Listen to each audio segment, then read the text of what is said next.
ஆண்டவராகிய இயேசு கிறிஸ்துவின் விலையேறப்பெற்ற பரிசுத்த நாமத்தில் அன்பின் வாழ்த்துக்கள். ஆண்டவரை போல நல்ல சுவாபங்களை கற்றுக்கொள்கிற நல்ல நாட்களாய் மாறுவதாக. ஒரு பெரிய தெய்வ மனிதர் ஒருமுறை ஆண்டுடைய வார்த்தையை கீழ்ப்படிந்து வாழ வேண்டும் என்பதை தன்னுடைய பிரசங்கத்தில் பதிவு செய்தார். அவருடைய தகப்பனார், அந்த போதவருடைய தகப்பனார் அந்த காலத்தில் வீட்டில் நிறைய நாய் வளர்த்தார். அப்படின்னு சொல்லிட்டு ஒரு சம்பவத்தை சொன்னார்.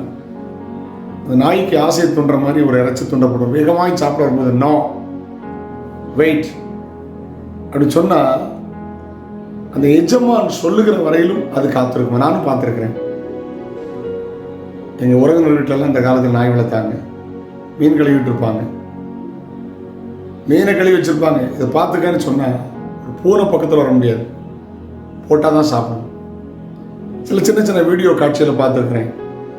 4-5 நாய்களை கூட்டிகிட்டு போய் வேட்டையாடுவாங்க. அவங்க சுட்டு விழுந்தோன்னா ஒரு நாய்க்கு ஆர்டர் கொடுப்பாங்க, எடுத்துகிட்டு வாங்க, அதை எடுத்து கொண்டு வந்து போடும். இவ்வளோ கீழ்ப்படிதல், இவ்வளோ கீழ்ப்படிதல். ஒரு எஜமானுக்கு கீழ்ப்படிந்து இவ்வளோ அழகாக ஒரு மிருகம் தன் நிச்சயம் அடக்கி வாழ முடியுமானால் நம்முடைய எஜமான் இயேசு. ஏன் அந்த வார்த்தைக்கு கீழ்ப்படிந்து நடக்கக்கூடாது? அது உங்களுக்கு ஆசீர்வாதமாய் மாறும். கீழ்ப்படிந்து நடக்க முயற்சி பண்ணுங்கள். கர்த்தருக்கு ஸ்தோத்திரம். ஒரு வார்த்தையை வாசிக்க கேட்கலாம். எபிரேயர் 3:1. இப்படி இருக்க பரம அழைப்புக்கு பங்குள்ளவர்களாகிய பரிசுத்த சகோதரரே, பரம அழைப்புக்கு பங்குள்ளவர்களாகிய பரிசுத்த சகோதரரே, நாம் அறிக்கை பண்ணுகிற அப்போஸ்தலரும் பிரதான ஆசாரியருமாய் இருக்கிற கிறிஸ்து இயேசுவை கவனித்து பாருங்கள். கிறிஸ்து இயேசுவை கவனித்து பாருங்கள். Keep looking to Jesus. கிறிஸ்து இயேசுவை கவனியுங்கள்.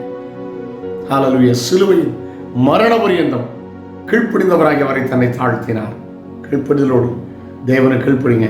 கீழ்ப்படிதல் ஆசீர்வாதத்தை கொண்டு வரும். கீழ்ப்படியாமல் என் பிள்ளைகள் மேல் தேவ கோபாக்கினை வரும். நிறைய பார்த்துருக்கேன், மிருகங்களை பார்த்துருக்கிறேன். நோ அப்படின்னு அப்படி இருக்கும். Praise the Lord. ஆண்டவன் நல்லவர். சில மிருகங்கள் கீழ்ப்படுகிறதே. சில நேரத்தில் சில வீடியோவில் பார்த்து சிரிச்சிருக்கிறேன். சின்ன பார்க்கும்போது நல்ல சாப்பாடு வச்சுட்டு ப்ரே அப்படின்னு சொன்னோன்னு அப்படியே உட்காந்துருக்கும். அப்புறம் ஸ்டார்ட் அப்படின்னு சொன்னோன்னு சாப்பிட ஆரம்பிக்கும். எவ்வளோ ஆச்சரியம்! ஒரு பகுத்தறிவு இல்லாத மிருகம் மாடு தன் எஜமான்களையும் கழுதை தன் ஆண்டவன் முன்னணையும் அறியும்னு போட்டிருக்கிறது. கீழ்ப்படுதலை கற்றுக்கொள்ளுங்கள். கீழ்ப்படுதல் ஆசீர்வாதத்தை கொண்டு வரும். வசனத்துக்கு நடுங்குகிறவங்களை கர்த்தர் நோக்கி பார்ப்பார். ஜெபிக்கிறோம். நம்ம பரலோக பிதாவே, பரிசுத்த பிள்ளையாக இயேசுவின் நாமத்தில் ஜெபிக்கிறோம். கீழ்ப்படுதலை கற்றுக்கொள்ள கிருபைதார். நன்மை கிருபை பிள்ளைகளை தொடரட்டும். இயேசுவின் நாமத்தில் ஜெபங்கள் பிதாவே, ஆமென். நாளை உங்களை சந்திக்கிறேன். அதில் ஆண்டு கிருபைகளை தாங்குவதாக. God bless you. Have a nice day.